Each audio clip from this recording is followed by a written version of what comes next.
তিন তিগড়া কাম বিগড়া। আসলে সত্যিই কি তাই?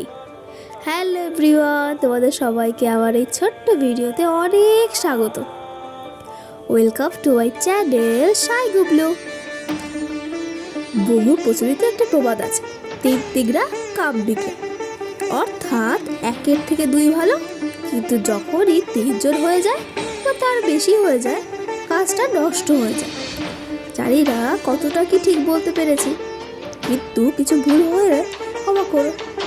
আর আমি এখানে এই কথাটির ব্যবহার করেছি কারণ তোমরা আমার আগের ভিডিওতে দেখেছ, আমি আমার গাছ বারান্দায় বেড়ে ওঠা দুটো গাছের কথা বলেছিলাম। যে দুটি গাছ অযত্নে বেড়ে উঠলেও গাছ দুটিতে ফুলের ছোট ছোট কড়িতে ভরে উঠেছিল। আজ সেই দুটি গাছের সাথে আরও একটি গাছ যোগ হয়েছে। তাই সব ক্ষেত্রে তিন তিগড়া কাম বিগড়া হয় না। কিছু কিছু ক্ষেত্রে কাজটিকে হয়তো আরও সুন্দর করে তোলে। আর তোমরা দেখতেই পারছো যে আগের দিনে যে দুটি গাছে ছোটো ছোটো কুঁড়িতে ভরে উঠেছিল, সেই দুটি গাছই কত সুন্দর ফুলে ভরে পেঁপে উঠেছে। তিনটে গাছকে একসঙ্গে কি অপূর্বই না দেখাচ্ছে।